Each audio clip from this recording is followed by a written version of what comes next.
Hello, everyone. This is the president of the Rotary Club, Grover Cleveland here, with a message for the Rotary Club. You can follow Ryan O'Connor at Wrangleshank on Instagram and Twitter. The link is in the description. Thank you.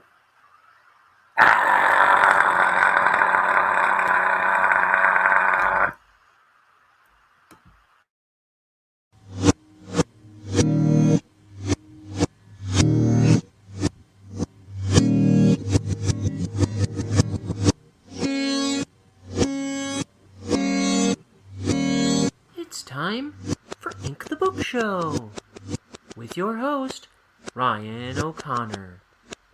And now, let's ink the book.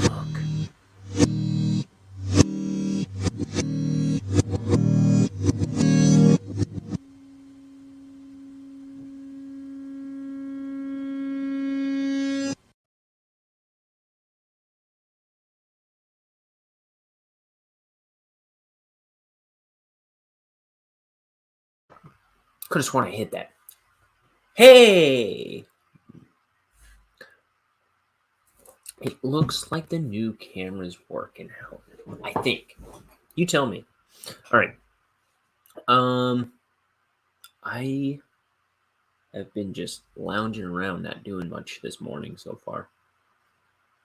So we're gonna ink a page. That's all I got. Let's get to it.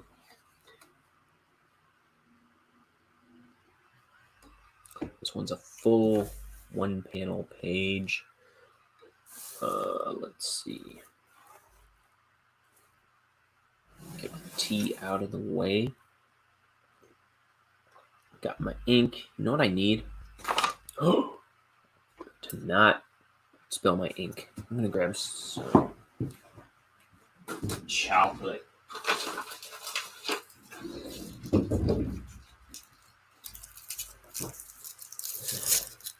That'll get me moving. Ooh, dark. Okay.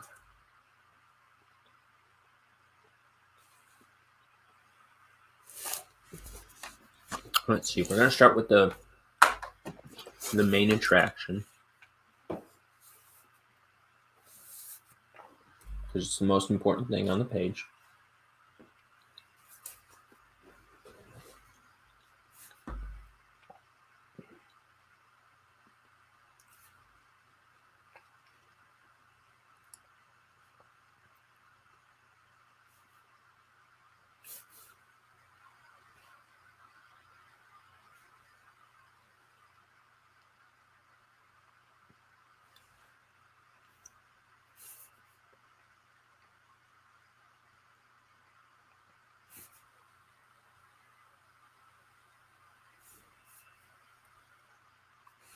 It won't come in closer.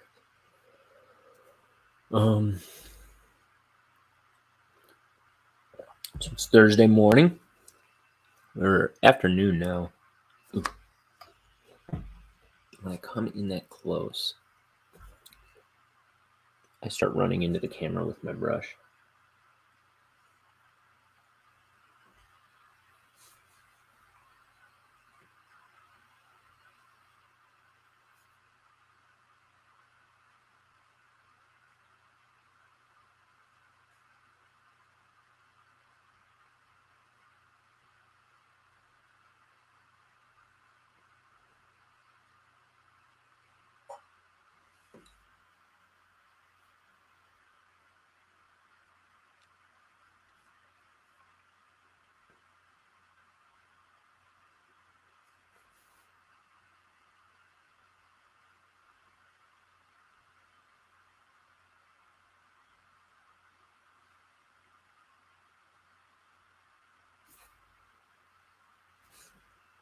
I want to make the edges a little thicker than the details,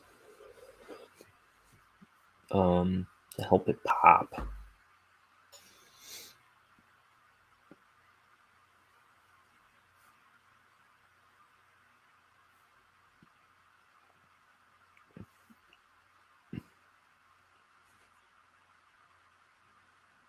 It helps put certain elements in front of others. Like this edge of the door, I'm thinking make thicker as well, because it'll help place this line in front of these doors. Put it on a different plane.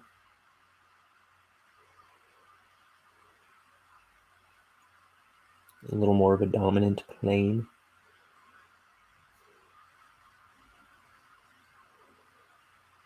If that makes sense.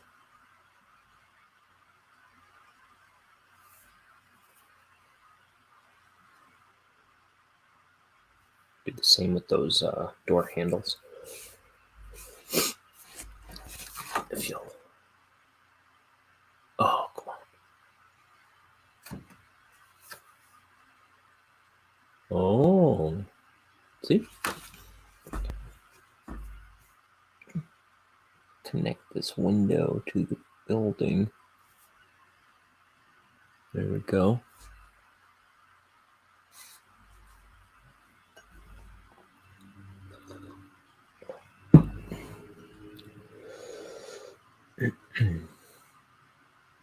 Now what? How about this one?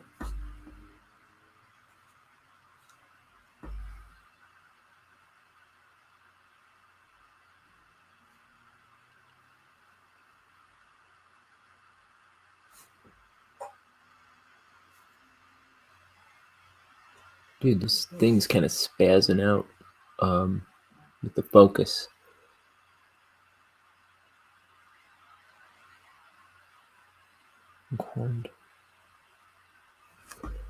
Here, let me just respond to somebody real quick.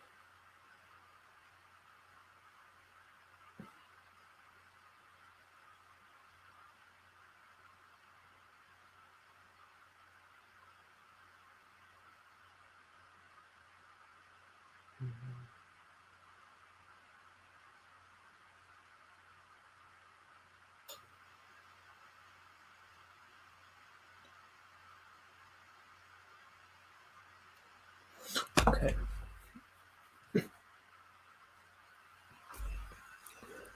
No one texts me until I'm on a broadcast or trying to sleep.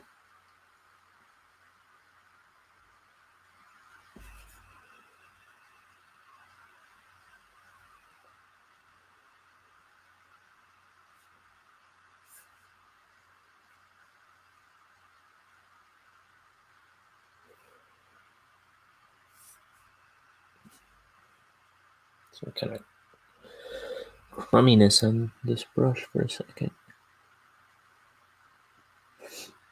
I'm going to hold off on doing the... Oh, I'm off camera. My bad.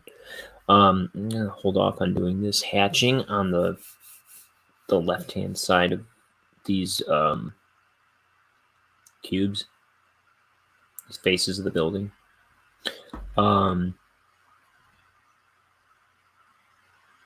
Until I've got more of the page rendered, just so I know how it'll fit in.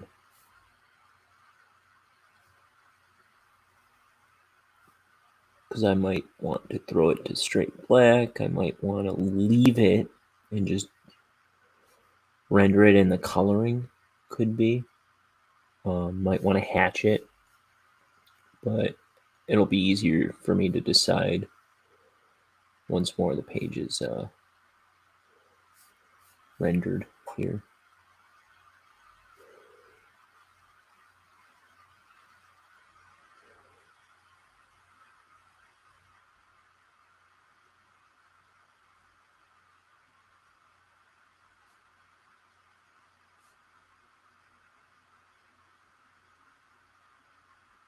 Little pipes.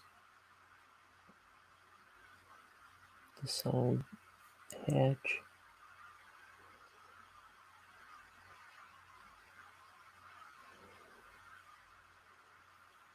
Okay.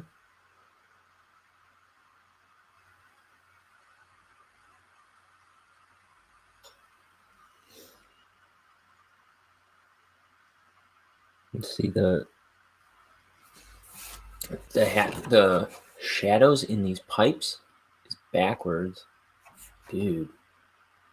Sensitive much? New cameras focus?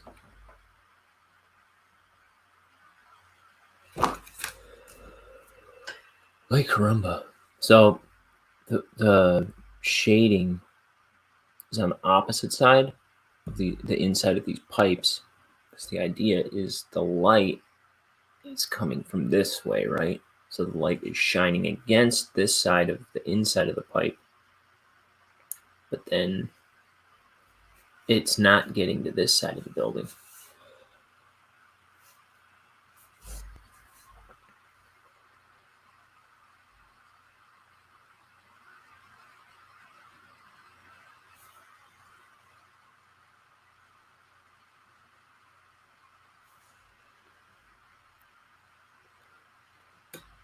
Just a smidge. Okay.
Okay. Then this.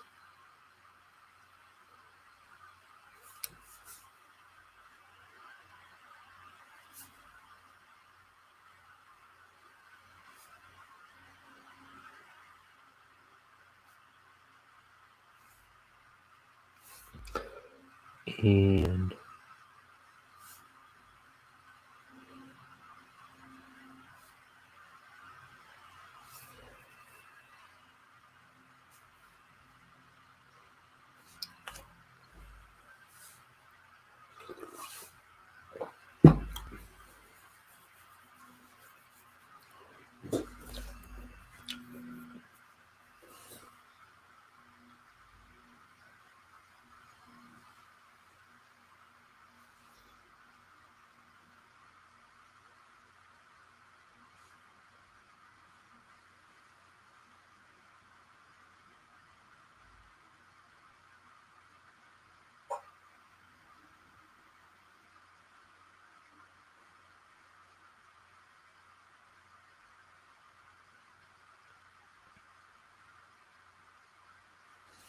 okay.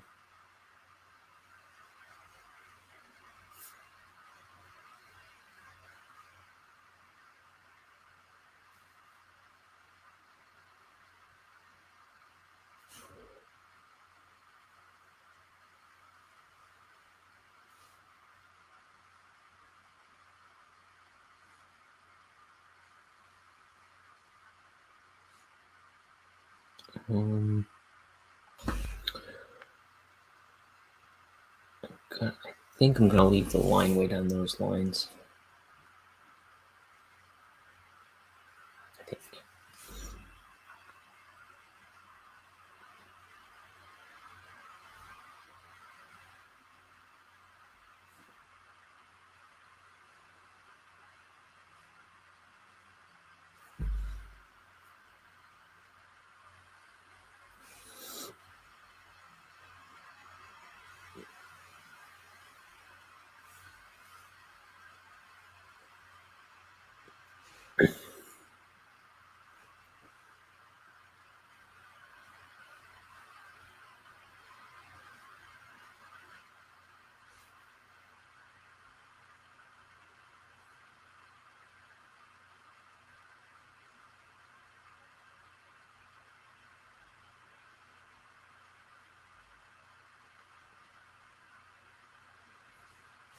Then we've got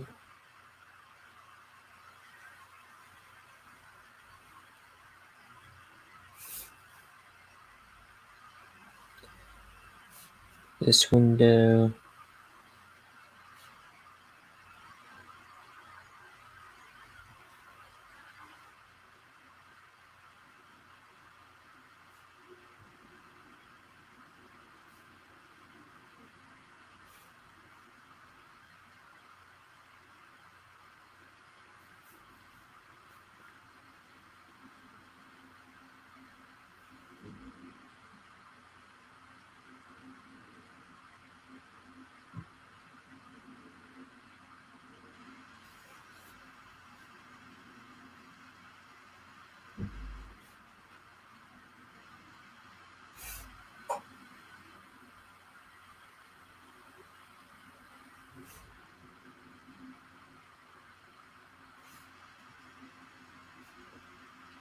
Damn, I'm like always right off screen. Oh, roommate's home.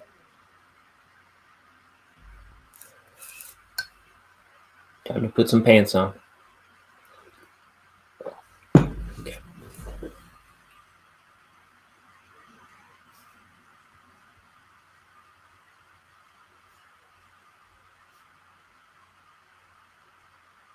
That wasn't my roommate, was it? No, it's FedEx. All the more.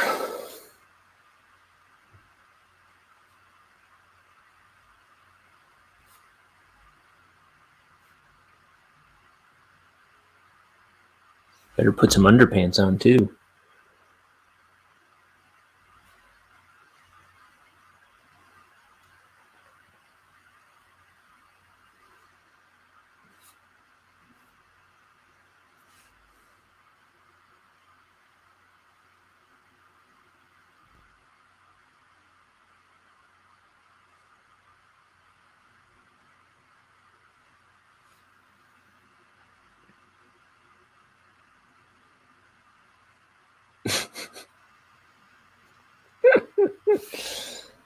Uh,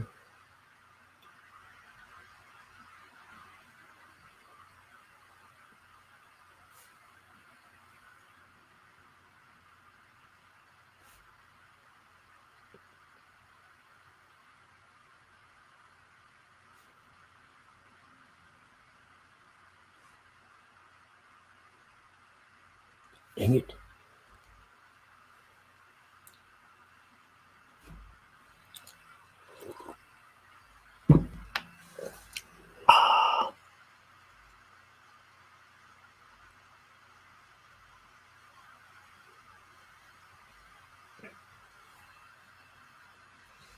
Oh man. So I was talking about that Bible Every Day show. It's on This Way Network on YouTube. This Way Network is the channel name. I've been listening to Michael's show. In fact, I think I'm gathering it's Michael's channel, but he has like 4 or 5 different shows that he alternates. He posts like a few different shows a day. One of them being Bible Every Morning, where he listens to like an audiobook of the Bible. He listens to 4 chapters a day. And some Bible, like I know the one that I'm currently reading through on Saturdays, mostly. The like if you flip to the back of the book, it gives you like a plan to read like a portion of the Bible each day to finish the entire Bible within a year. And it kind of it gives you like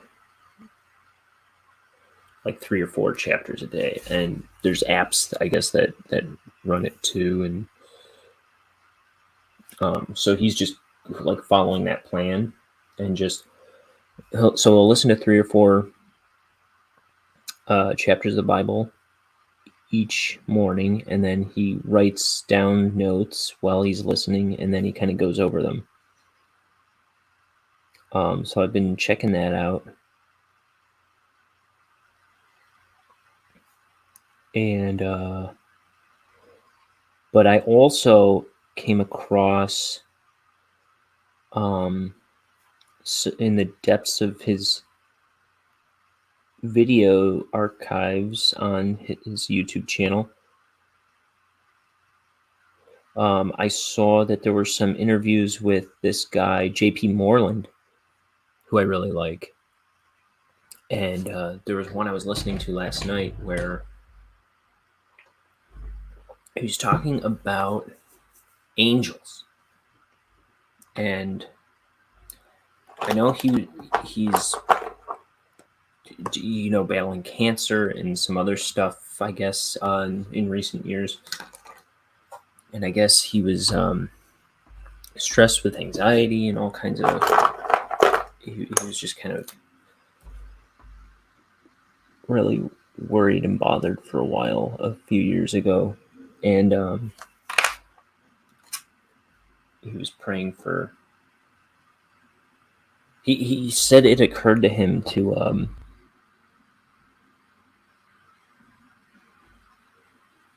like that he always prays for help from God, but he'd never prayed for in like a guardian angel, the help of a guardian angel before. And so I don't know, he decided to pray for like angelic help, I guess. And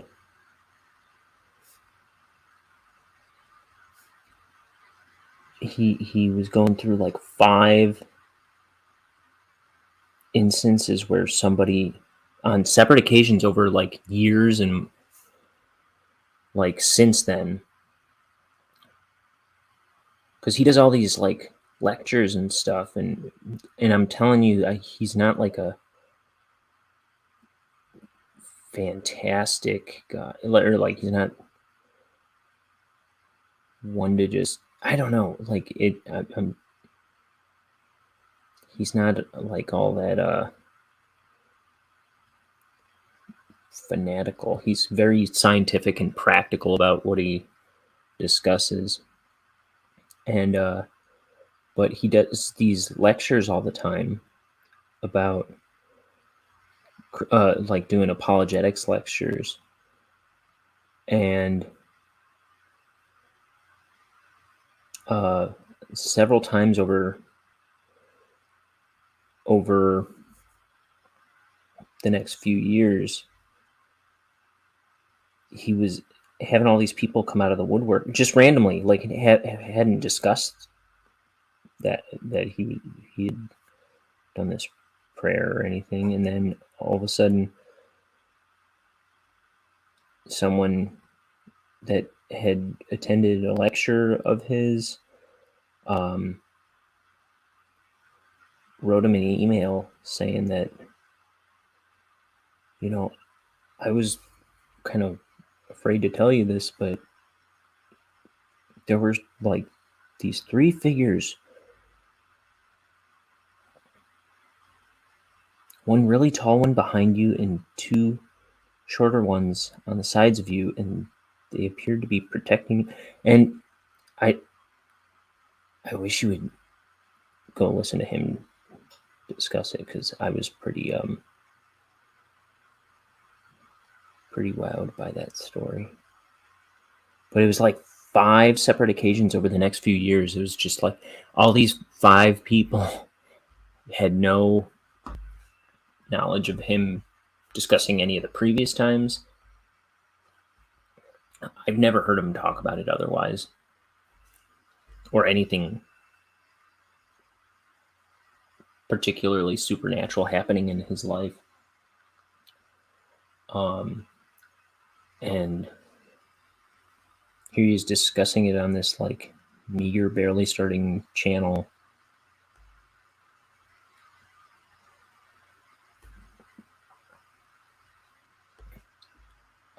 But yeah, 5 separate people described from 5 different times being with him. The same 3 figures. I don't know. It was just interesting. I love JP Moreland. He does a lot of good apologetics lectures. Where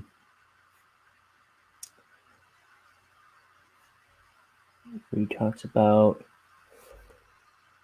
what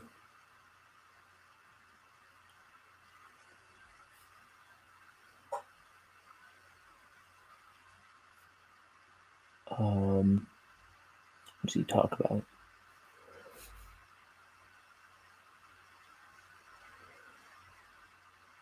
Just kind of, he makes a good case for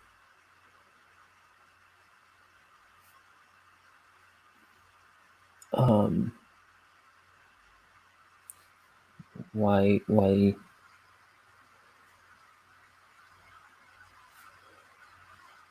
religion should be discounted as necessarily unscientific, or it should have an equal ground in society, or at least some ground of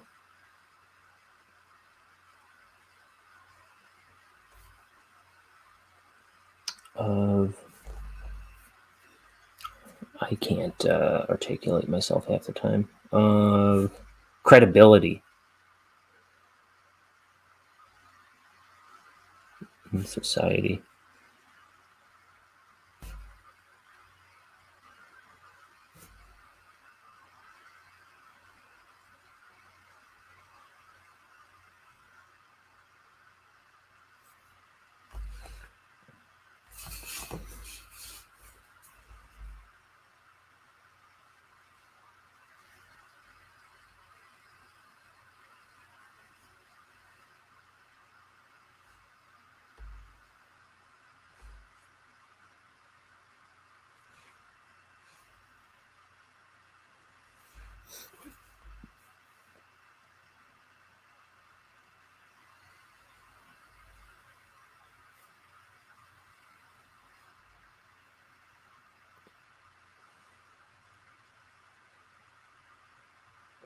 JP Moreland.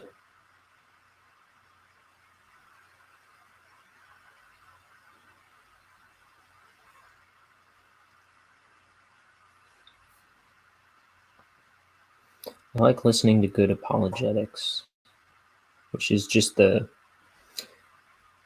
it's just that. It's making a case for the credibility of Christianity.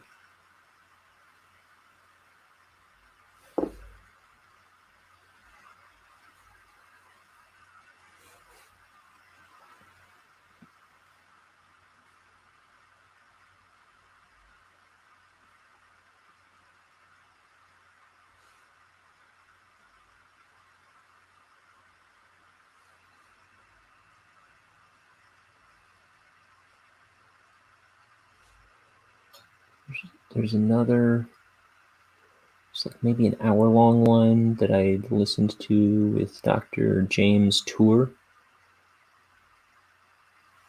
And he's a scientist that's been blackballed from universities. He's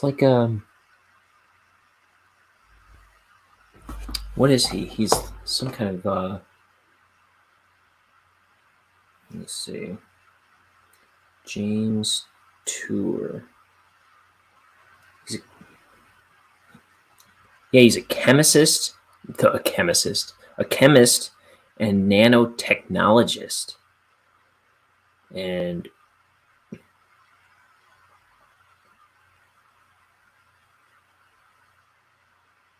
let's see.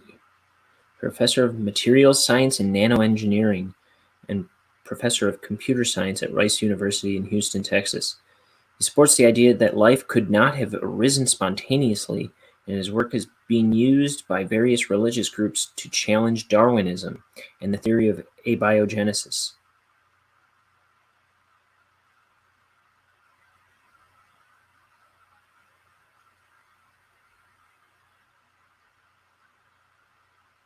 And it's like he almost sounds like he'd be the last person to be to have faith in the Christian God. And I think I forget, was he?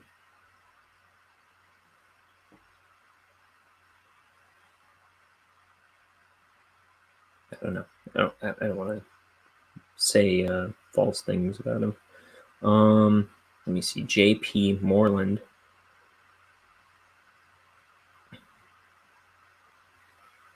The one I was talking about originally.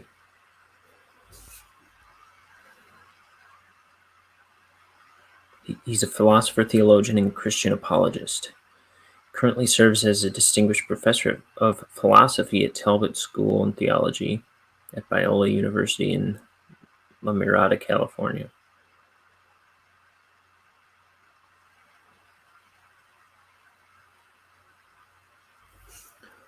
Let's see.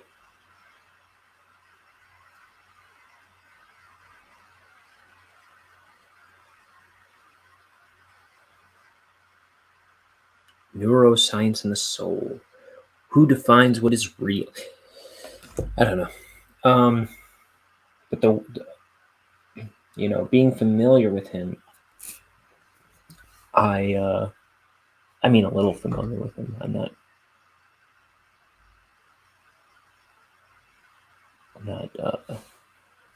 well versed in anything yet, I feel. But I was just really surprised and very intrigued by the angel thing I was listening to last night.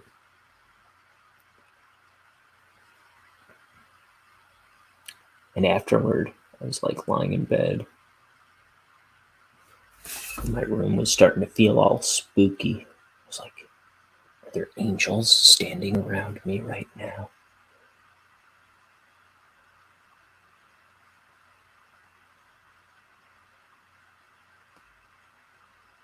Are there demons standing around me right now? Almost certainly. I don't know.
Everybody's talking about Batman. Everybody I hear really likes it.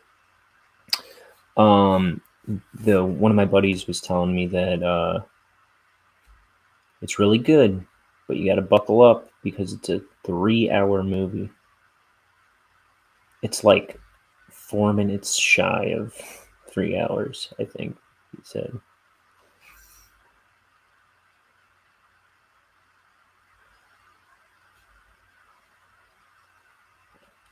Which, that is, if anything stops me from seeing it, it's going to be that. Oh. Whoa. I did set an alarm for a little over an hour from now. I mean, apparently I set one for right now. But it's around 2:30. I gotta get ready to scram.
Some kind of awning. A striped awning.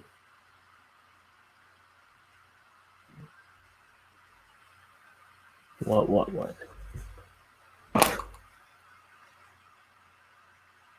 My sister's sending me something.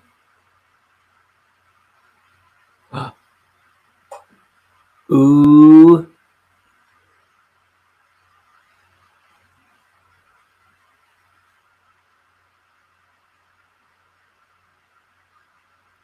Just a sec.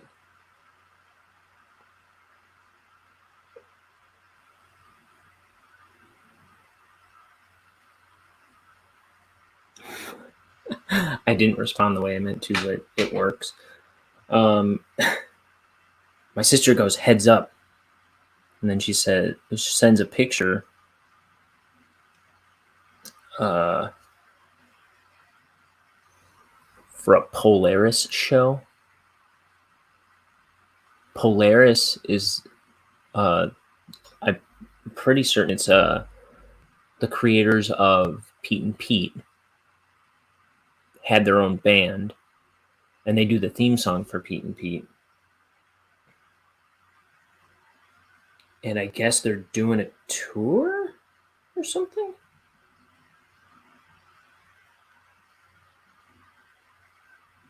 Is that in Chicago?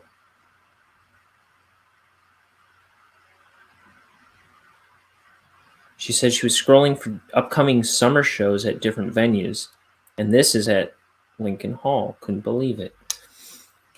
Lincoln Hall, I'm pretty sure I've been there. I'm pretty sure that's in Chicago. But if it's in Chicago, it's nearby. That much I know. But oh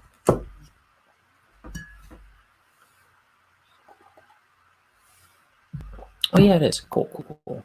Dude, I'm so excited. So the theme song for Pete and Pete, Hey Sandy, which is an amazing song. Oh, look at how I'm highlighting StreamYard's little helpful tips or whatever. Now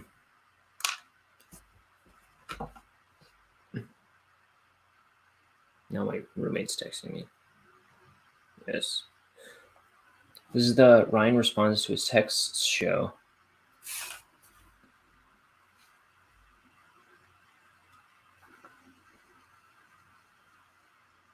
$20 tickets plus fees.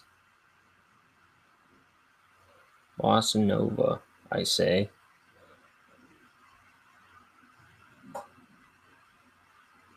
And this is July 7th. Bossa Nova. I'm in. This is how I talk. Bossa Nova. I was going to send this to my roommate who just texted me. I'll stop texting momentarily, folks. But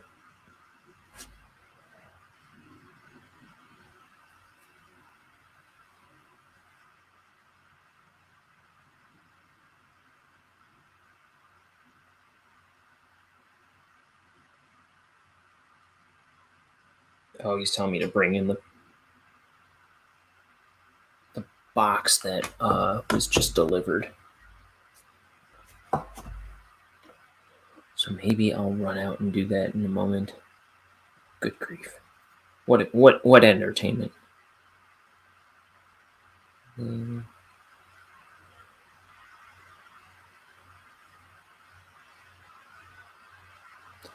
Grab it in a moment.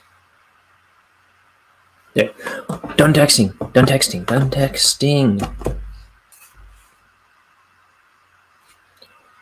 And I'll take one more break in a moment to heat up some tea and grab that package, if you don't mind.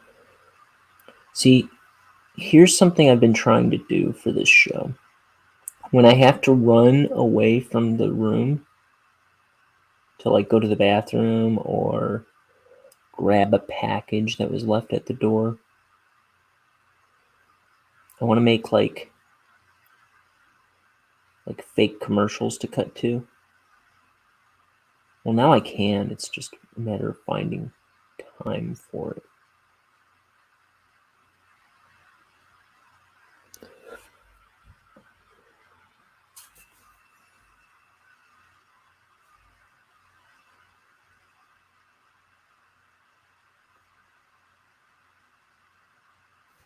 Dude, I can't believe I'm going to go see Polaris.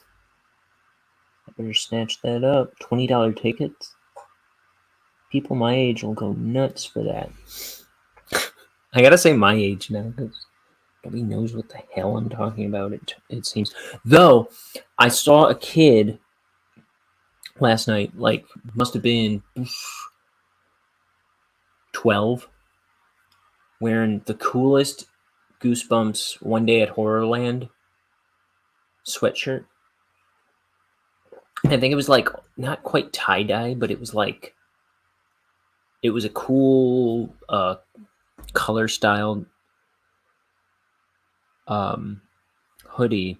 It was like gray, but it had like bursts of color or something throughout it where it almost looked shimmery. And then yeah, it had the One Day at Horrorland cover like printed on the front, and then it had the Goosebumps logo underneath. And I was like, oh, cool shirt. And he was like, thank you. And then a little while later, I noticed that the back of his hat said Dirtbag on it. It was this white hat, and in like a cool font, it said Dirtbag on the back of the hat. And I was waiting for him to turn around so I could see the front of it, just out of curiosity, and it had like this DB logo on it. I don't know if Dirtbag is a thing or if it was just a cool hat, but it's like, dude, this kid's awesome. And then he was passing me by, and he goes, take care, have a good day, have a good night. And he was like, I don't know, something about him. He was just like extra polite too. And I was just I was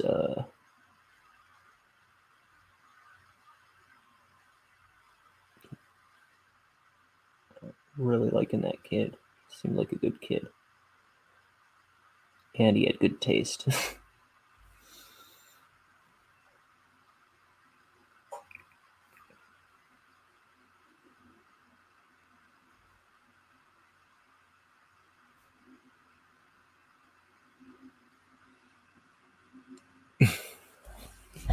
Dirtbag.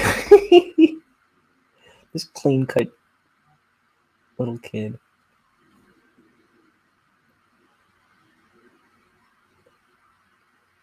It was a nice shirt. I was like, I want that. It was a nice hat too. It was...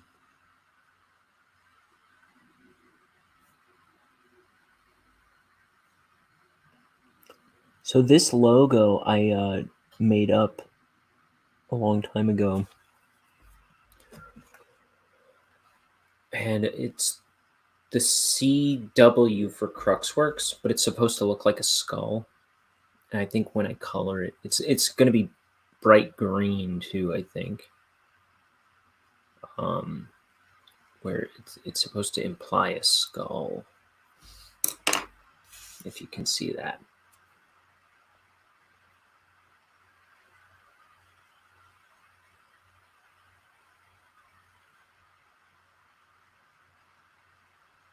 Let me text my roommate the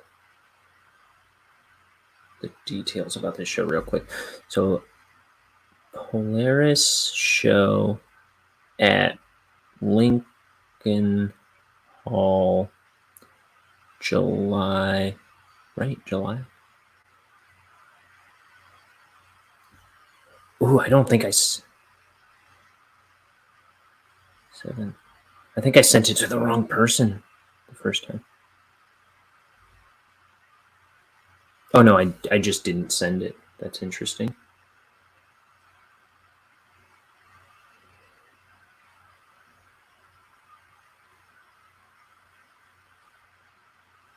Okay.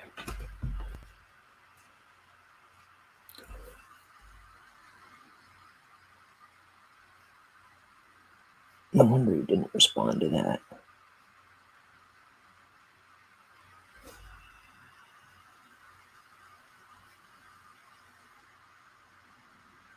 So every year, around Halloween time. Oh, hi, let me sleep. Long time no see.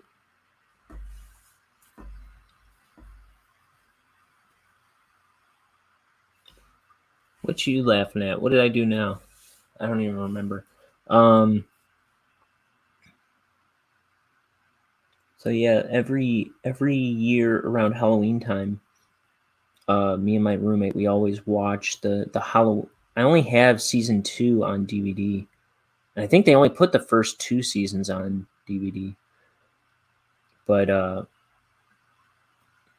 in the 3rd season, I don't think has ever been properly released that way. But we always watch the Halloweenies episode and then the Time Tunnel episode for Daylight Savings, which is... They're back-to-back on the DVD, and they're also, like, 2 of my favorite episodes. And, yeah, that band is pretty cool. I should tell my friend in California, who's an even bigger fan of Pete and Pete and Polaris than I am, in case they're coming around. I've been doing good. Just drawing. We're making art. This is page 120 or something. That's what it says.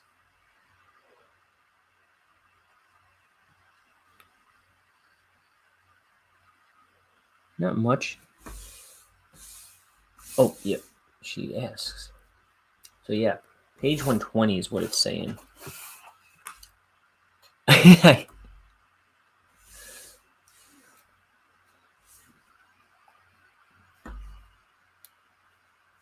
I think the last time I talked to you, you were doing exams. Did you, are you done? Are you a free woman?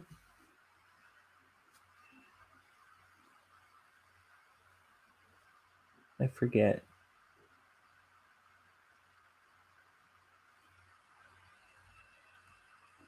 Kinda, now we have a break. Oh, cool. Is it a short one?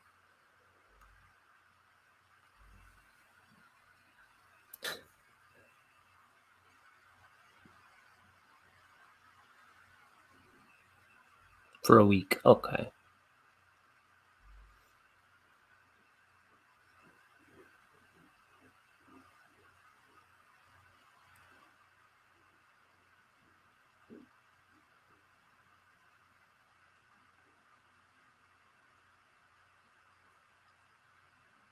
Let's see.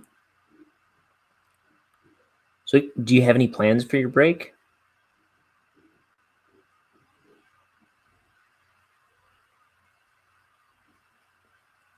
I want to see this Batman movie that everyone's talking about, but I have a feeling I'm not gonna. Because I won't carve out 3 hours to see a movie. I'm betting.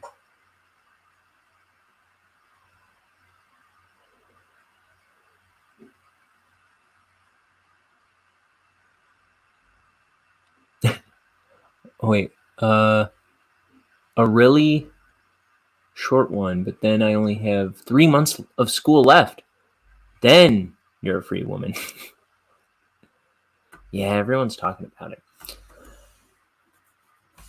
I'm just surprised to hear that it's good because I didn't think that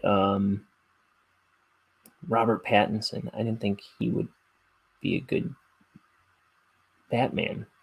But then again, I've never seen him act in anything, so I don't really know. And apparently I was wrong.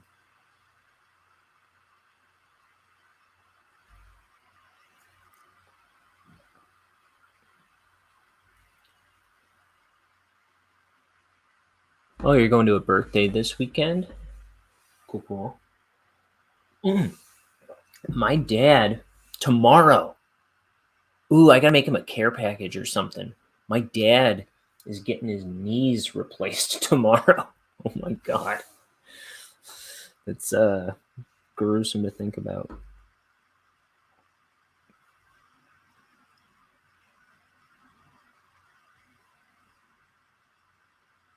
Maybe I should remind my sister too.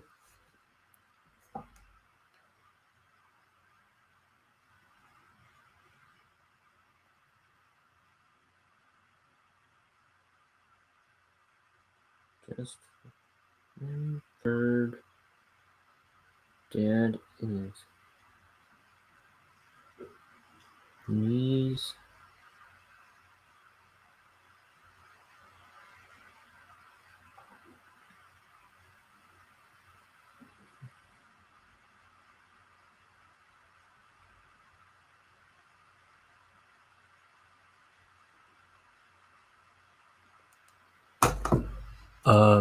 Oh, thank you. She says, good luck. You lost your first. Oh, got your first car. Sorry. I go to click on it and then I cover up the comment. You got your first car. Congratulations. I'm sorry to hear about your new financial burden. Well, that's cool.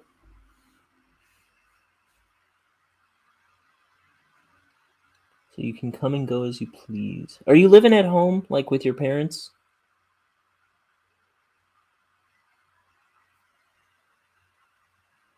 She goes, thank you.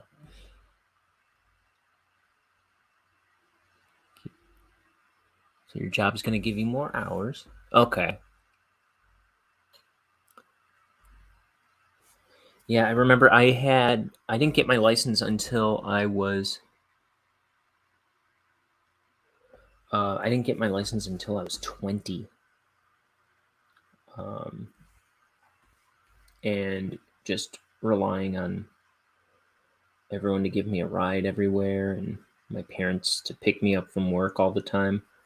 That was a drag. And I didn't even realize what a total drag it was until I had my own car. I was like, yikes, why was I doing that for so long?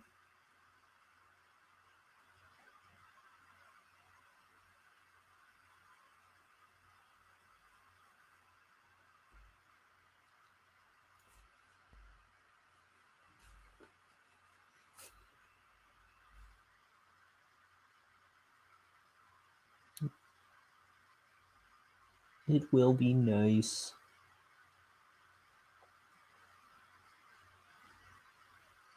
And I had a trashy car. I didn't know it when I bought it. Or maybe the first couple years that I had it, it probably wasn't so bad. I had that thing for 8 years. It was a Chevy Malibu. A 2001 Chevy Malibu, I should say. Because they were a lot nicer 10 years later. But my 2001 Chevy Malibu was like the biggest piece of junk after, like, surely after 5 years, it was just like constantly in need of major repairs and stuff. I was always like sinking money into it.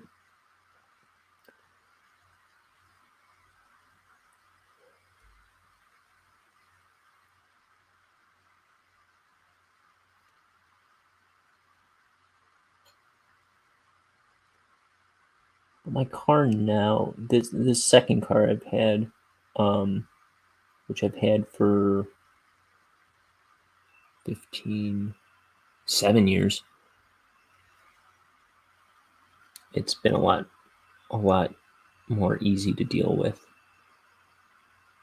Let me see. It's a hard time without a car and the public transport and creeps. Yeah.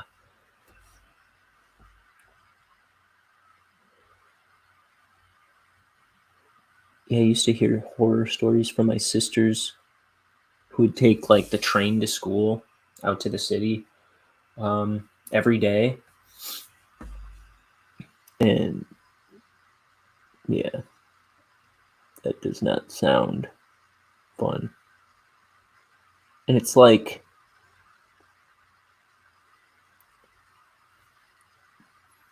being a woman has to be so tedious when it comes to public transport. Because I don't know, I feel like you always got to be on guard. Because men just always have to say something, right?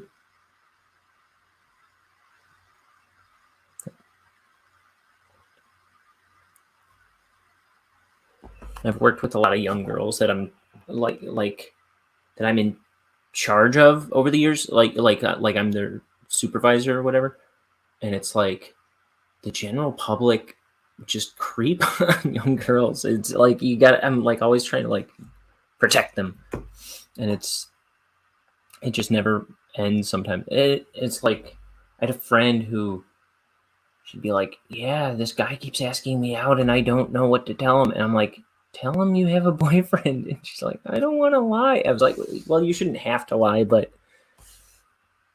I don't know." What was my first car? Oh, did you ask that a while ago? It was a 2001 Chevy Malibu, champagne gold. And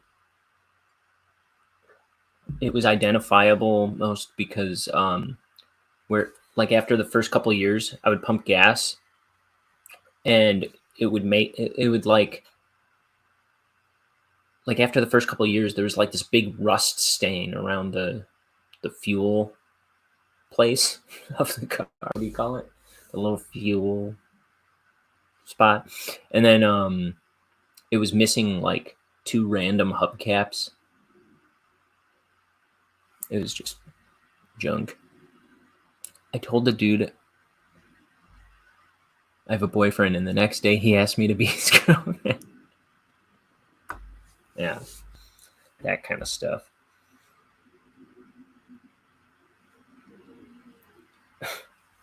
My sister, who's pretty tough, she was telling me one time she was like minding her own business. She was at work when this happened, but like some guy, she was like getting carts from I think she was working at Jewel or something. She was gathering carts, and some guy's walking by and he's like, "You about 18?" And she goes, "No, I'm 16." And he's like, "Oh," and it like Scram. It's like, dude.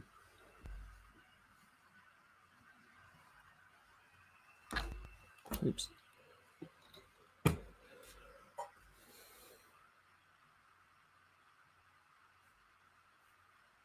Class E.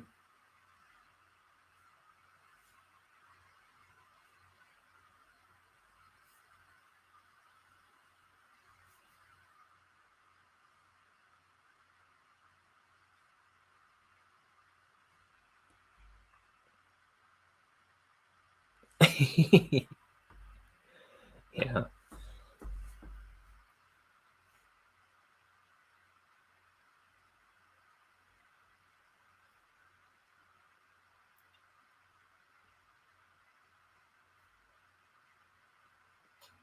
And if that doesn't shut him up, it might be time to call the cops.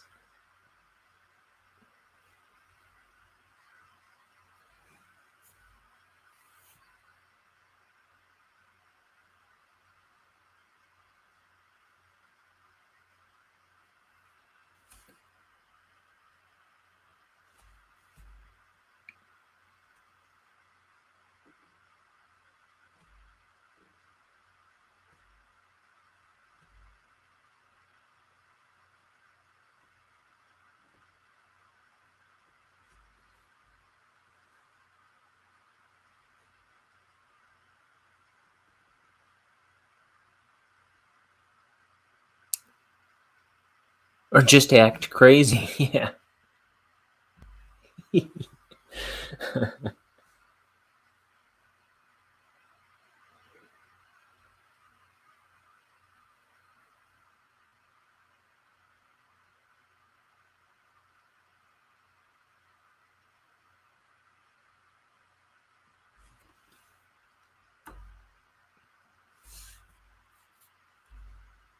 There's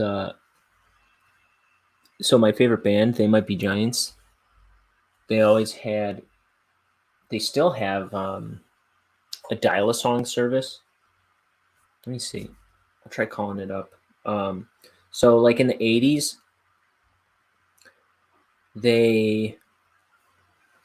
I don't know, it was like for a while they couldn't do shows or anything, but they wanted to still be like,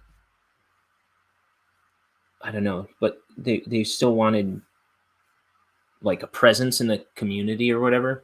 So they were putting up posters all around New York City, and for this this number to the one guy's apartment, and they would just put an answering machine tape with a new song all the time, and they would always rotate it out to new songs, and they called it dial-a-song. And so you'd call this number, and it would play just some demo of whatever they were working on at the time, and then they would just swap it out throughout the day, throughout the week, and like whenever you'd call it, there'd be like a new song. And it was, so the number was 718-387-6962, because there's a song or two with the number in it, so I just remembered it.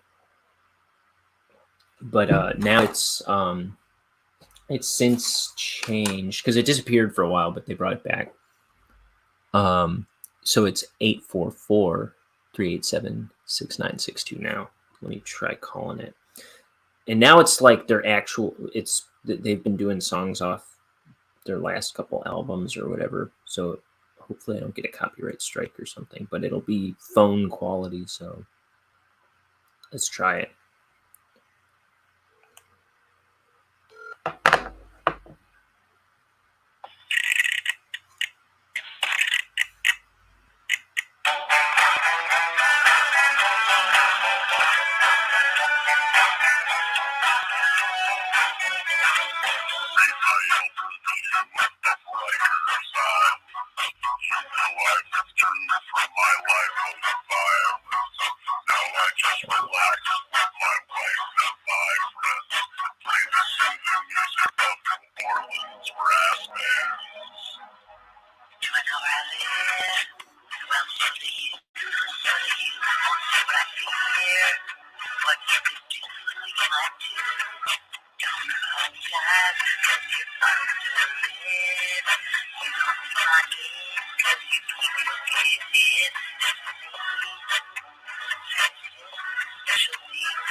That just auto hangs up. So that was a song called John Postal. I realized, so yeah, it's free. It's plenty nostalgic. Though I never really called it back in the. I called it for the last recording that they put on the original Dial-A-Song, and then it was shortly after dismantled for a while. But I forgot the reason that I brought it up was I used to hear stories about girls that would give creeps that number. So they called Dial-A-Song and be like, what the hell? So hopefully that doesn't get me a copyright strike. I'm sure I could download this broadcast and just cut the sound out of that part if it gives me any trouble, I suppose.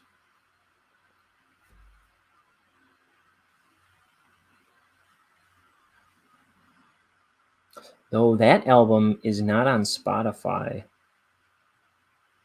It's not on streaming sites, I know that. That song is on.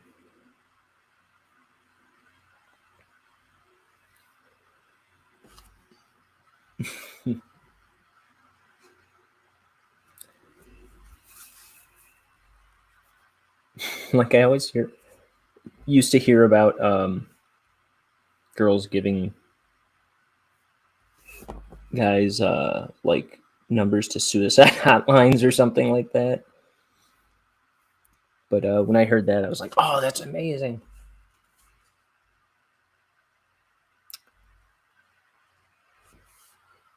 The broadcasts, yeah. I can, because I broadcast from this thing called StreamYard to YouTube and Twitch. There's probably a way to get it from YouTube too, but I don't know. I've always gotten it from StreamYard if I needed it.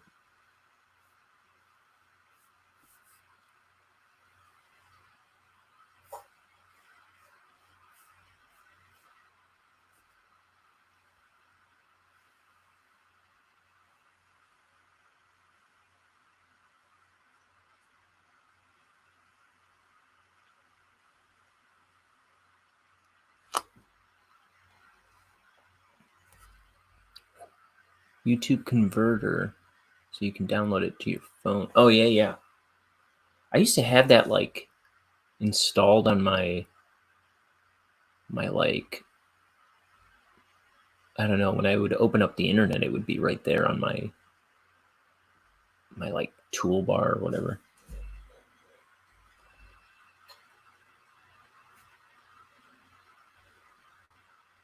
I actually used to use that a whole lot.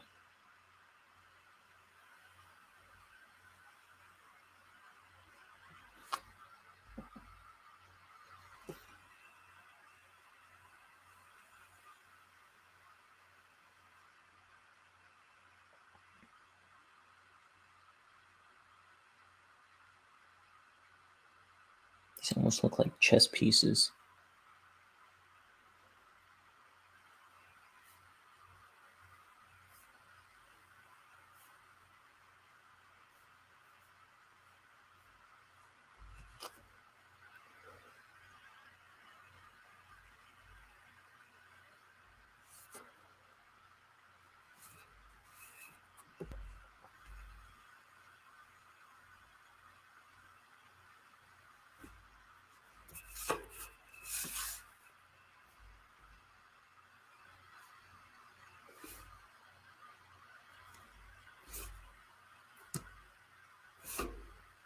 Sucker, focus.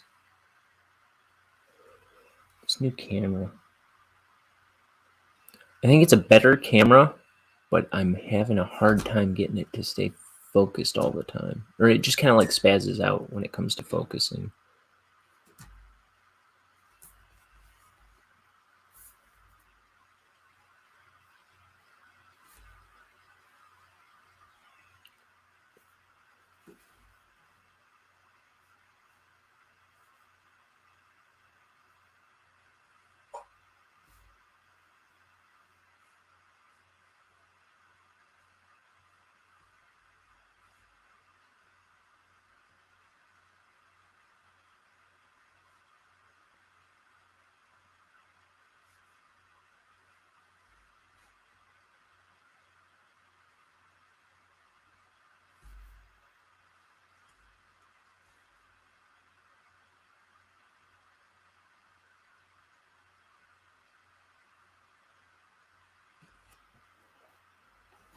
Let's see.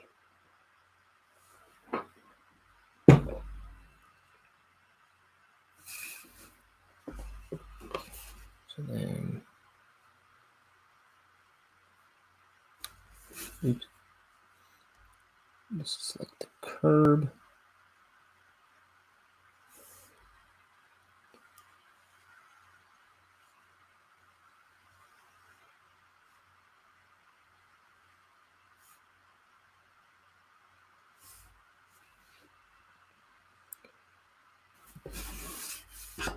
Trying to find a way to, okay.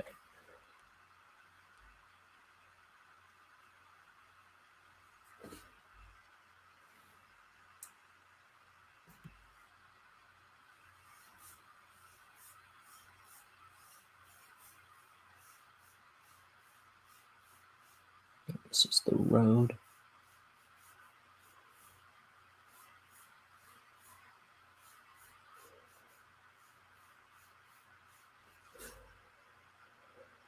Yeah. The lines never end.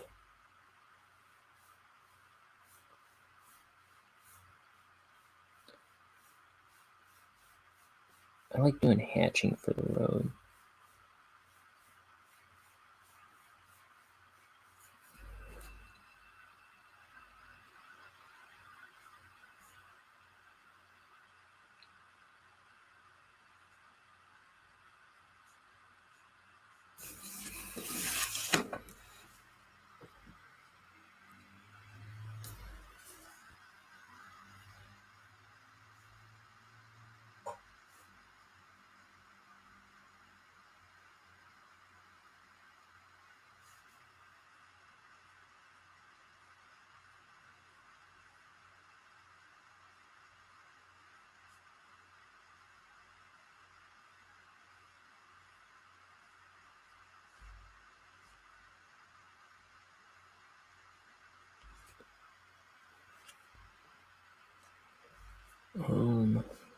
Got about 40 more, like 35 more minutes I'm gonna go, I think. So I might not finish this page today, but I'll come kind of close, I think. And then tomorrow I'll have a lot more time to do this stuff.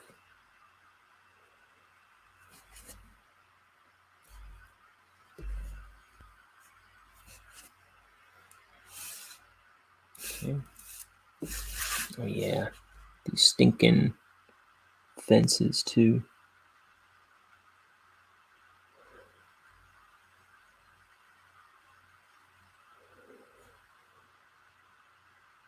Good idea, Ryan.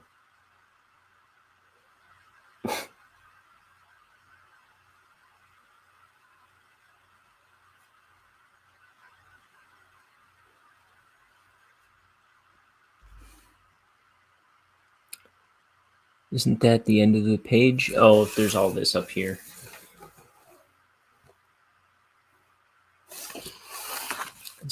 It's a big one-panel page.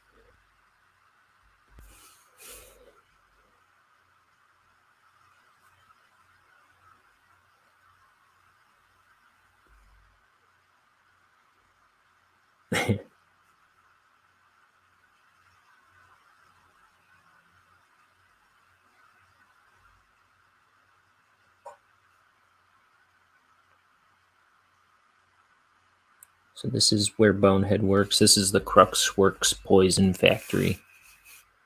Right here. Yeah, thank you. She says, good luck. I'll need it.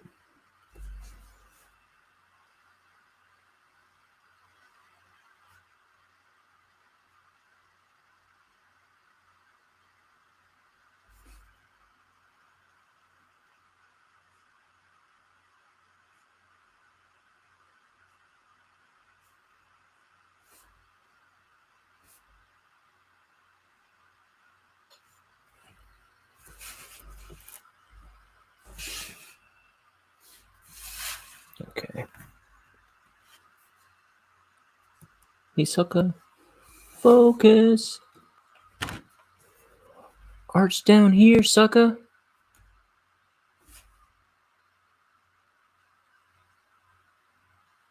Rip off.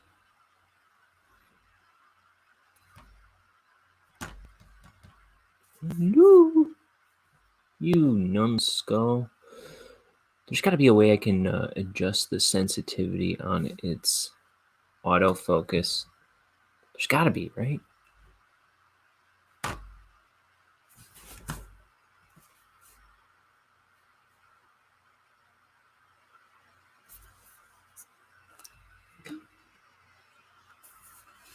That is way too close, but... Oh, also, I don't have the light on me. What camera are you using? This is a Logitech. I just got a new one because my other one, like burnt out on me the other day. This is Logitech C22. It's about $80.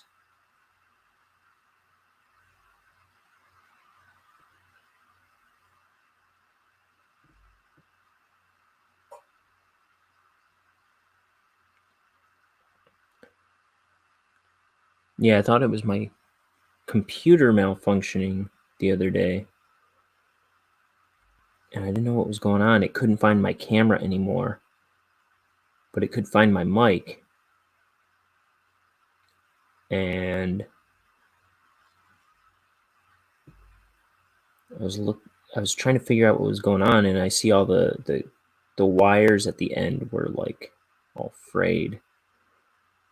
So I think from twisting it around so much, it kind of got worn out.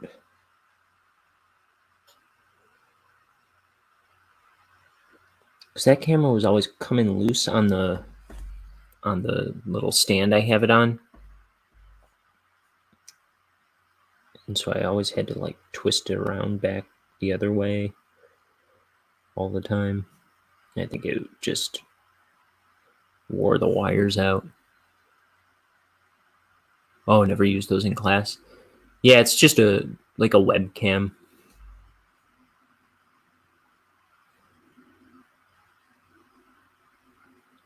Do you do filming in school? I forget what you're going to school for.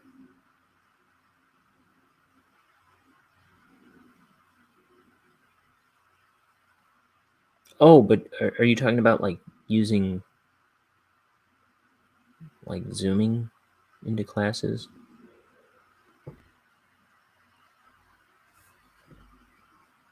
I always forget that's a thing now.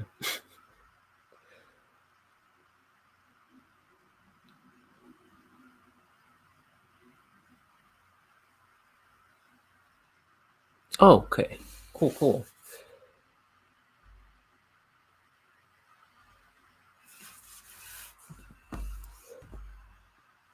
Oh, wait. You say, and next year I'm going into some similar if I get accepted this month. Oh, cool. So do you have like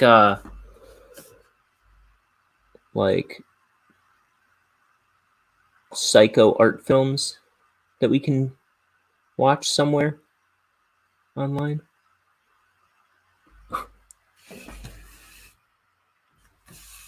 I would like to make a film someday. I don't know what it would be, but it would be weird.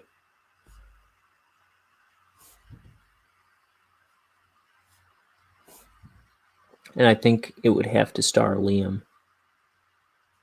Is my... Whoa. I didn't realize I was that close. Oh, she says not yet. Okay. Fingers crossed.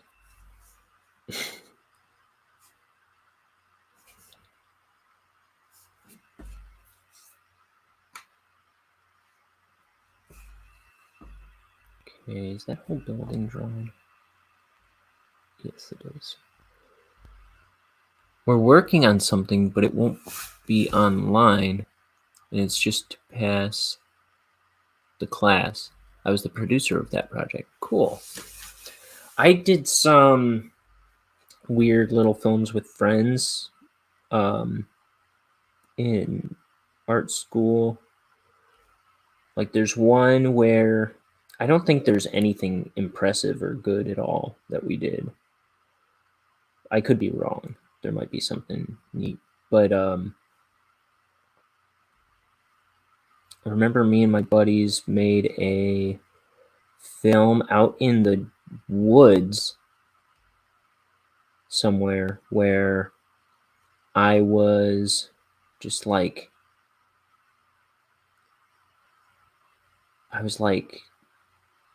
on a picnic or something, and then this mime comes up and starts antagonizing me.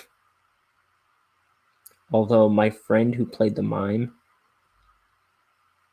his makeup was terrible, and he showed up in a very non-mime clothing. But we had to film that day. It was like, come on, man, you wrecked this. And then let me see.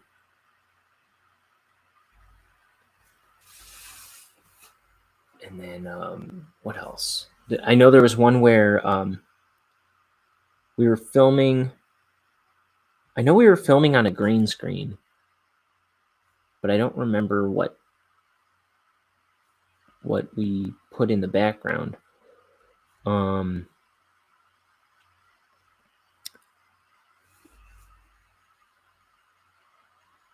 But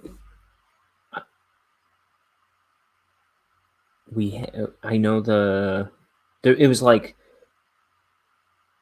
did I shrink or no?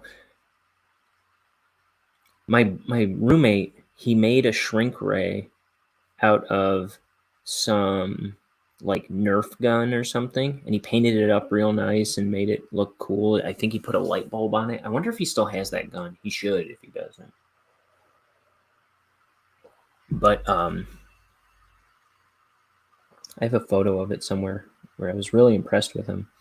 And so it's like me and another guy arguing, And then I take out this shrink ray, I shrink him down and step on him.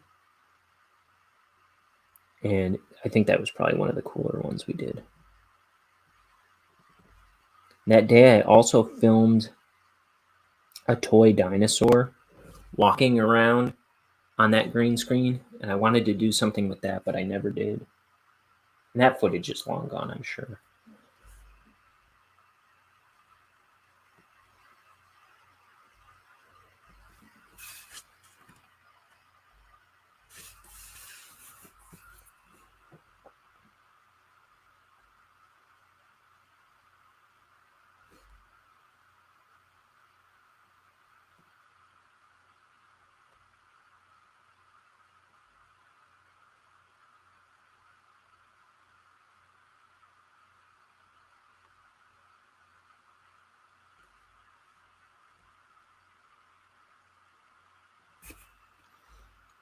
Okay.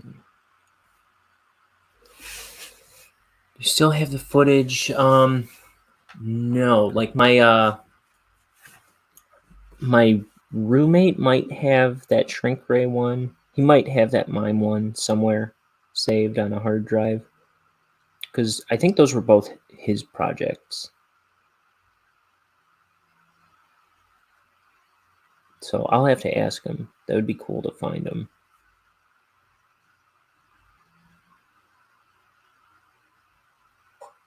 I know I made a commercial for Newport cigarettes. I thought would be funny for a film class. I'll see if I can find that. I think that's on my Facebook page. I'll try and swipe that.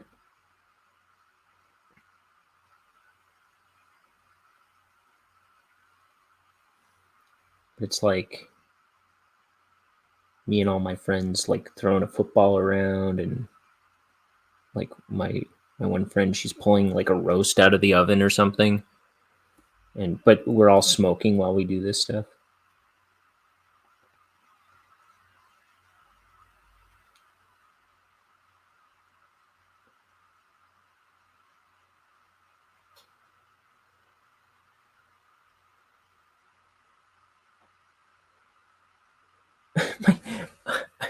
I was a terrible friend. My friend was trying to quit smoking at the time, and I had him smoking in the commercial.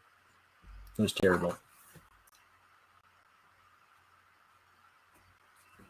But I didn't smoke at the time, and I smoked in it.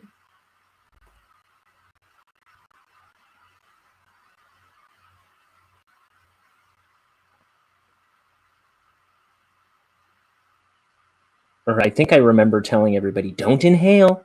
I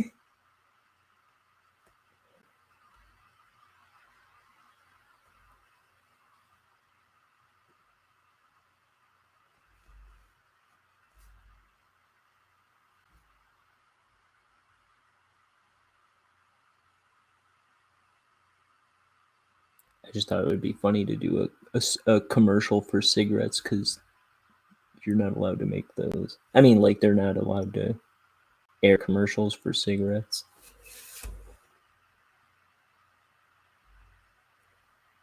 That's just tempting your friend that's trying to quit smoking. I felt terrible about it, but I was like, it was like, I don't know. It was like, I felt like it'd be the best project to do. It'd be the funniest project to do for the class. And I think my friends would have agreed at the time. And I was just trying to get all my friends in the thing. And I wanted him to star in it. I don't know. I don't know if he still smokes. I think he did manage to quit, though. But yeah, I remember telling him, like, just don't inhale, please. Because I was also trying to support him quitting smoking.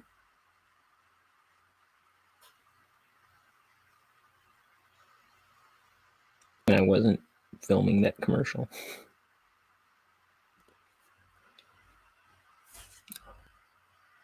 Poor guy. Yeah, he's all right.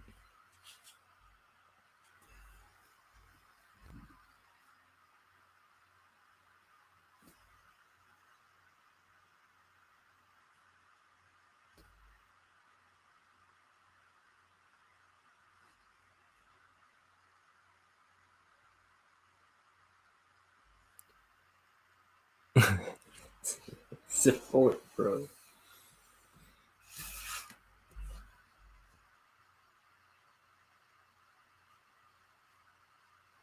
Let's see, all this grass is kind of like innocuous detail that's not all that important.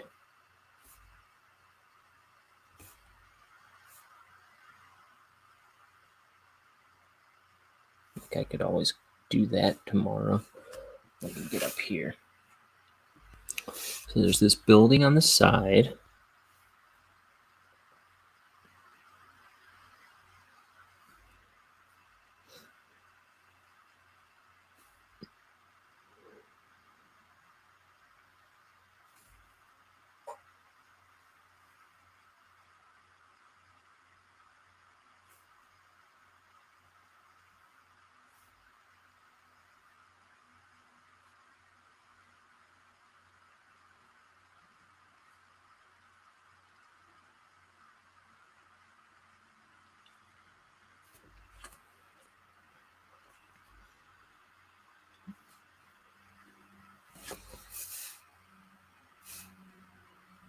Perspective's a little wonky.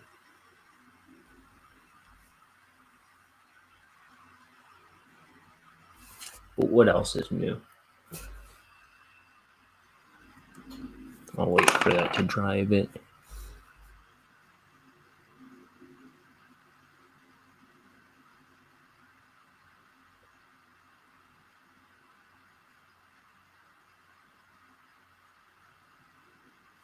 And like, my little brother was in it.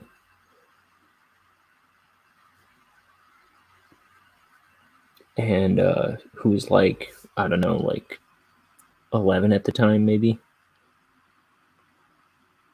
He's like, "Gee, Pop, can I have a Newport?" He's like, "Maybe when you're 12. Yeah, so he had to be 11 because he goes, "Maybe when you're 12. And then winks at the camera.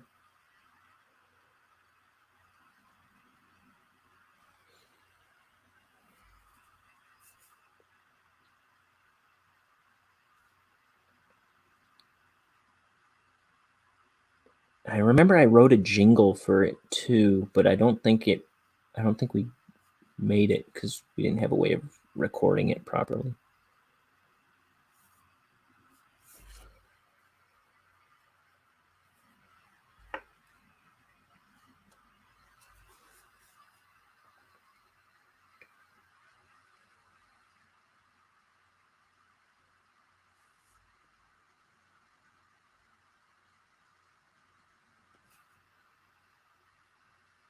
My slogan was "Refresh your smile with a Newport." I don't know why I picked that brand of cigarettes, but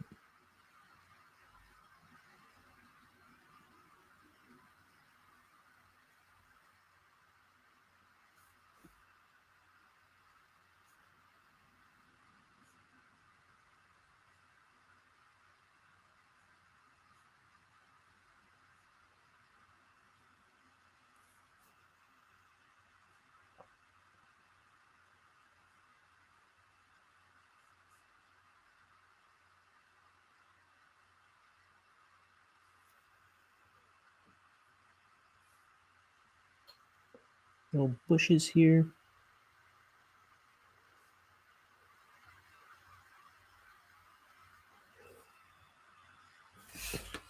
Because it gave you inspiration. Yeah.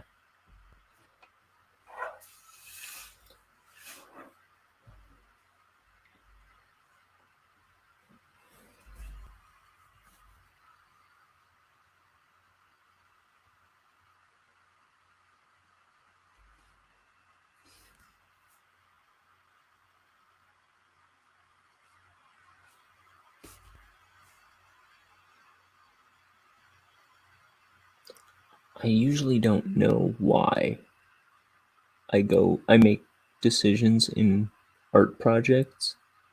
It's like a gut feeling.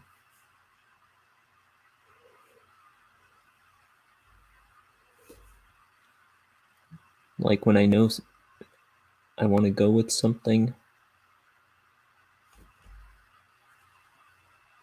I usually can't explain it.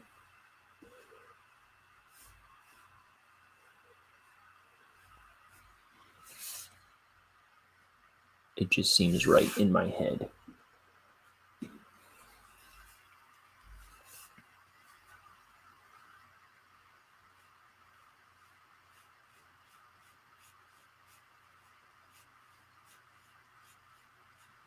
Like, I don't think I knew anybody necessarily that smoked Newports or anything like that. But right away, I think I knew I wanted to do it for that brand.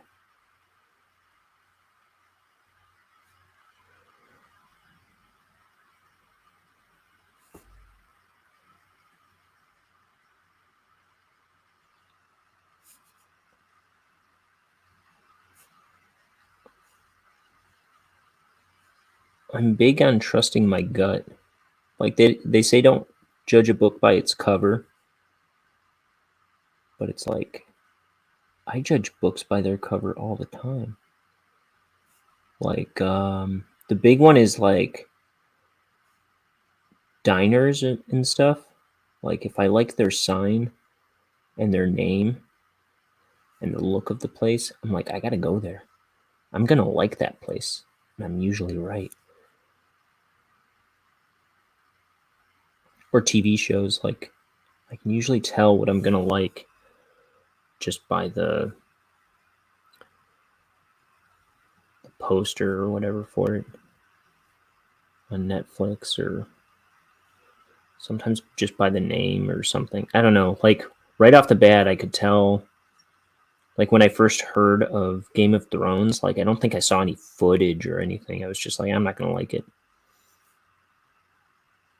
Or Walking Dead. It's like, zombies sounds cool, but I'm not gonna like it.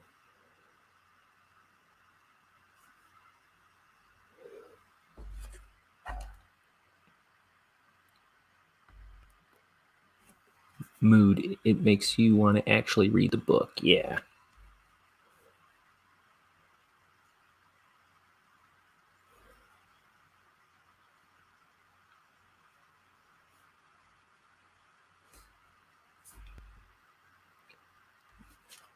Like, I can tell. I feel like, generally speaking, I can tell when something's gonna appeal to me, work for me. Depends, though, when you get to see them, they sometimes deserve their fame and love. That's true.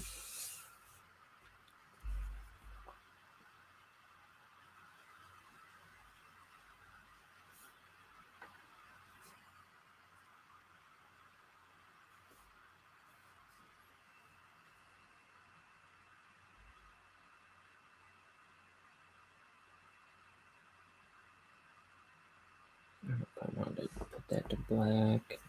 Okay, let's.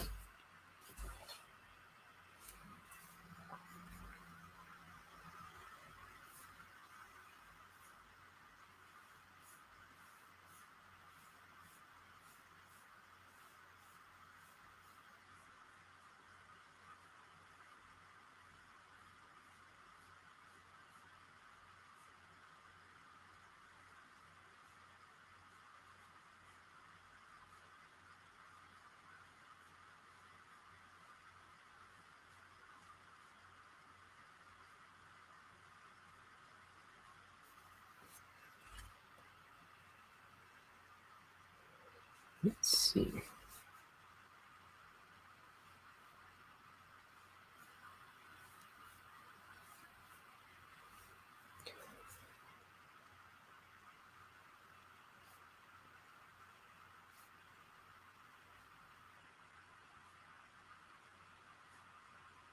I do think, they say beauty's in the eye of the beholder. Like beauty is subjective, right?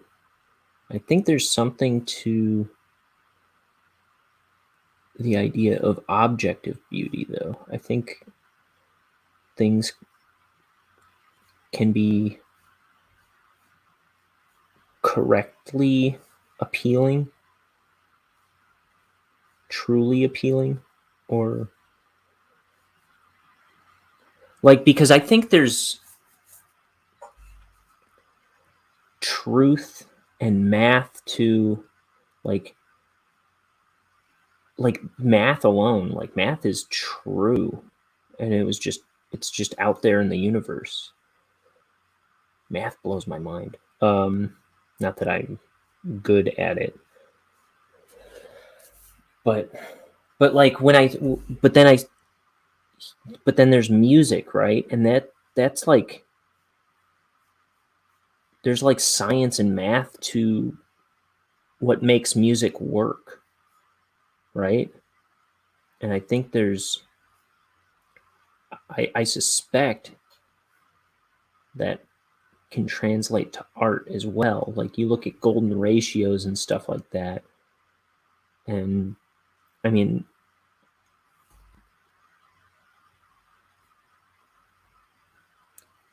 I don't know. I think I think there's a case to be made for beauty being objective and not subjective.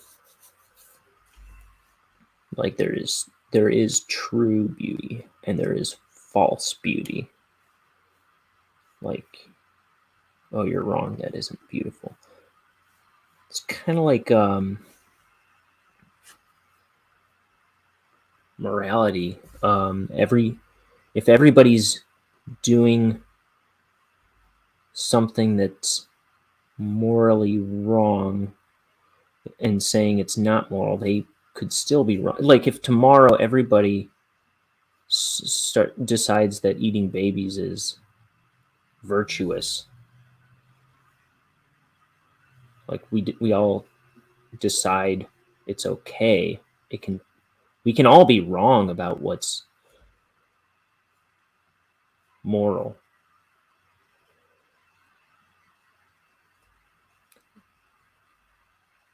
I don't know. I lost the way that I lost my train of thought on how to convey what I was trying to talk about. But there's a G.K. Chesterton quote that's like, right is right even if no one does it. Wrong is wrong even if everybody's doing it. Is what I'm trying to say. That's what I'm trying to say. Honestly, I've noticed that beauty isn't real. Example, you meet a beautiful person. If their personality is the worst, you'll see them as ugly.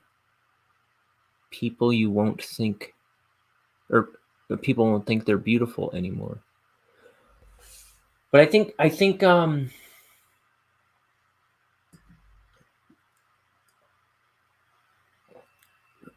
like I think what I'm talking about is maybe like an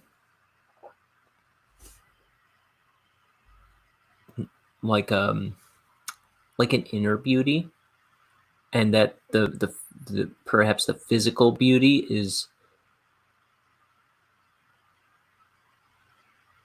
like our visual mark is off from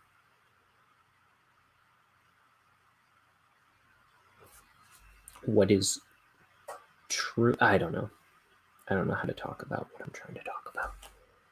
I'm trying to be all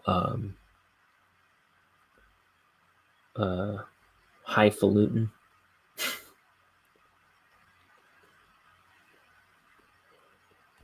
What did you say? But if you meet someone unattractive, not your type,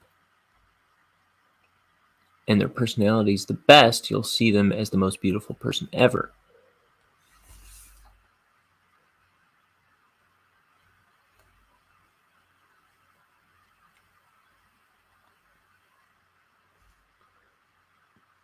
But like that person with a terrible personality,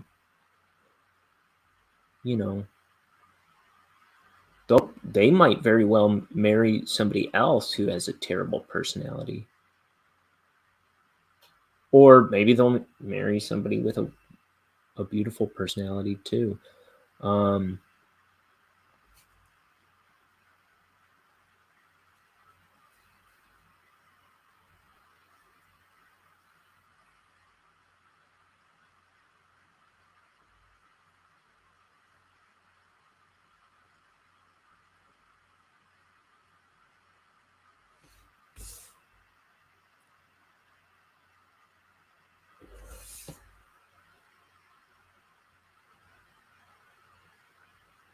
Like, I guess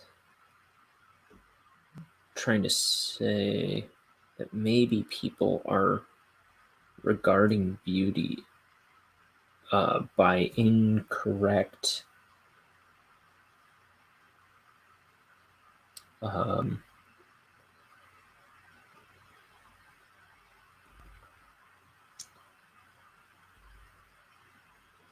incorrect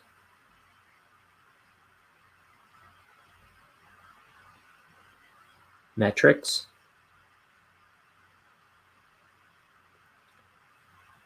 Like,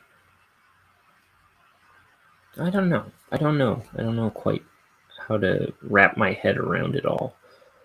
But when I think about art and music, I think that mathematically, and math is the thing that makes it all like objective to me. Like, I feel like you can mathematically make beauty in music, and you can mathematically make pleasant art.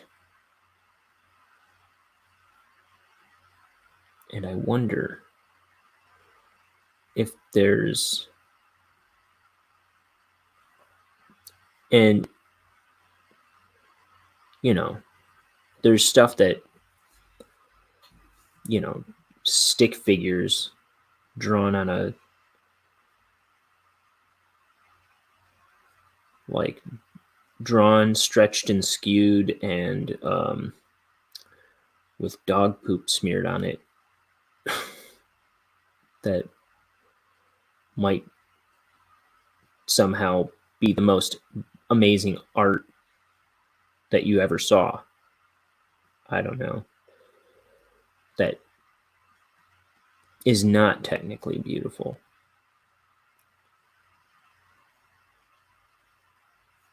Oh, I don't know. I'm trying to be too big for my britches, I think.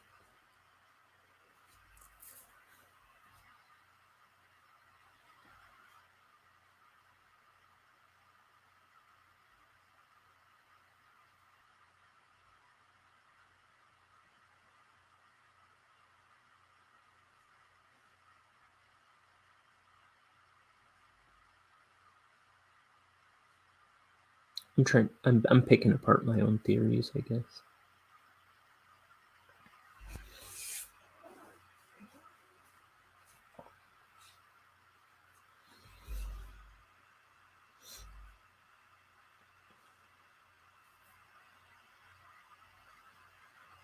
Now, I can't get too wild with those darks because this sky is going to black.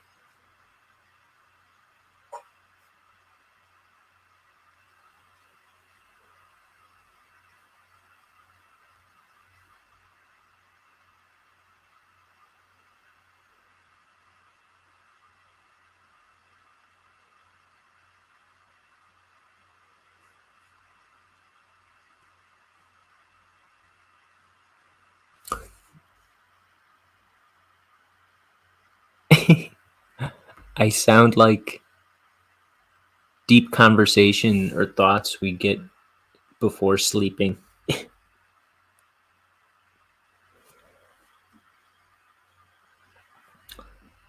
That's something I think about a lot, though. I wonder if I wonder if there is truth in beauty and truth to I wonder if it could be defined more directly. And it's like there's like a pursuit of that. Not that I'm anywhere near it in my art or anything. I mean, maybe I've got something going for me, but in life and in my art, I feel like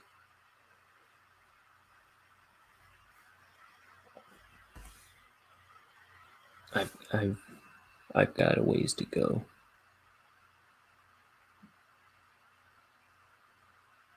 Before I'm doing anything profound.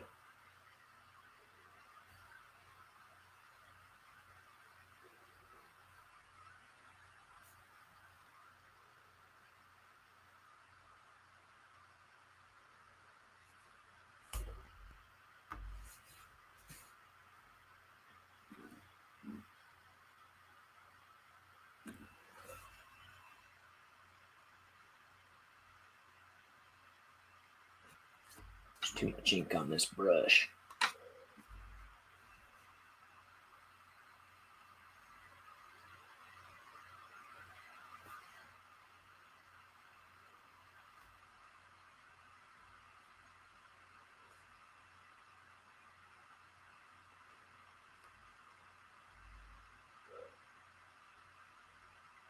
Like I've been looking at William Bouguereau's paintings on Twitter. I started following, like, just in this account that just auto tweets images of William Bouguereau's paintings, which I was just somebody else follows him that I follow, I guess, and I would just see them retweeted every so often.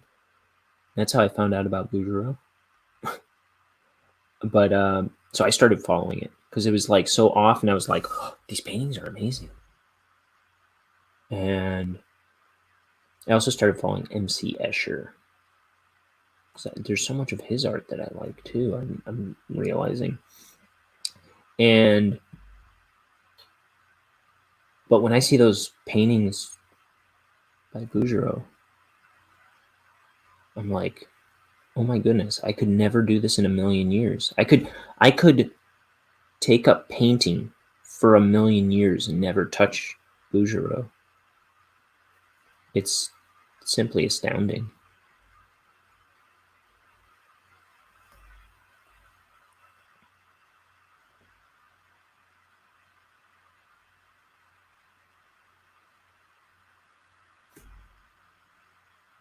That's what I think when I see his art.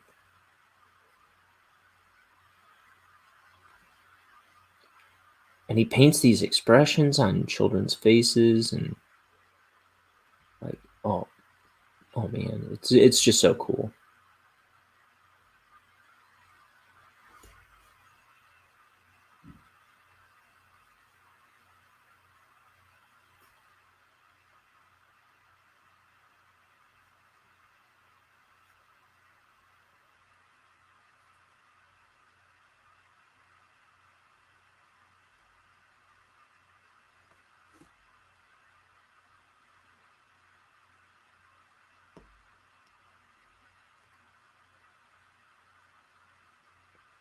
I think that alarm is about to go off on my phone.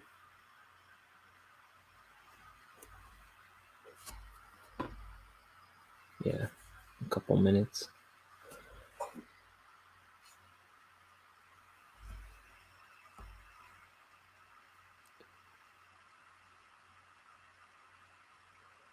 Which means I'm gonna have to end this broadcast. Here, I'm even gonna turn off that alarm.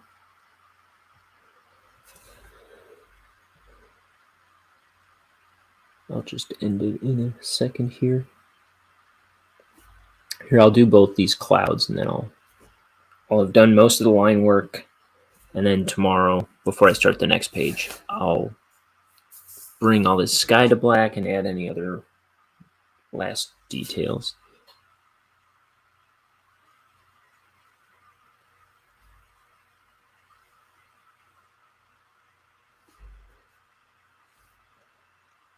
Yeah, the sky's gonna be black here because it's nighttime. See, I was kind of like, I would not have remembered that, but I always kind of like leave myself little reminders of stuff that needs to go black. I just mark it with an X, which is something I saw another artist do, and it has proven to be helpful for me. Instead of just scribbling shading on everything, it's kind of just a shorthand.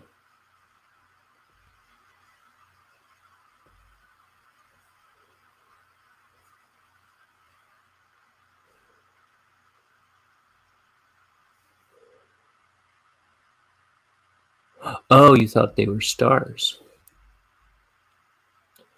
That would be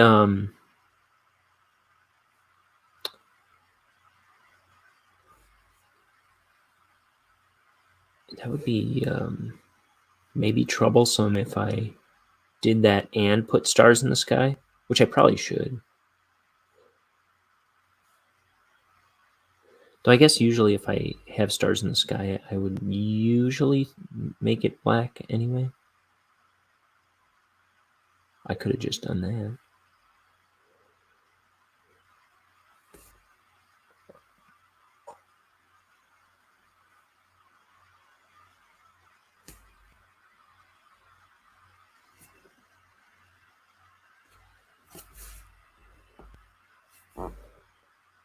One thing I almost never do is make my skies blue.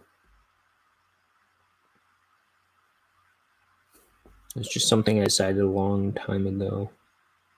I didn't like blue skies. Though I saw something I drew recently. I was flipping through my sketchbooks and I saw a couple blue skies. Generally, I won't do blue skies for the most part. And I think that was an idea I got from Ren and Stimpy. Not that they ever... I don't think that was ever a rule on Ren and Stimpy. And you probably see a bunch of like light blue or navy. Like I'll usually make my skies green or red or yellow. I do that a lot, like day skies. Evening skies, I like to go with pinks and purples a lot. But yeah, usually I'll avoid blue skies unless it just seems right. So there's that gut again. But yeah, it was like in Ren and Stimpy, I would always see these yellow skies or pink skies or something. I mean, I'm sure they did plenty of blue skies throughout Ren and Stimpy, but I always liked the interesting colors in the sky, and yeah, generally you won't see me do blue skies. That's kind of where that comes from. Whoa! Look at him. He's on. He's still kicking. You. Well, this has been a broadcast, I guess. Right? It seems like another world sometimes. Yeah, and I think it's just a little less on the nose, I guess. Just adds a bit more intrigue to the setting, I think. But I'll be back tomorrow. It was so good to talk to you. Let me sleep. We'll see you next time. You take care. Enjoy your week. Enjoy your week off. What's left of it? I don't even know if you've been on your break for a while already. But yeah, enjoy it.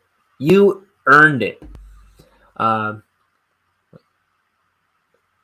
Goodbye.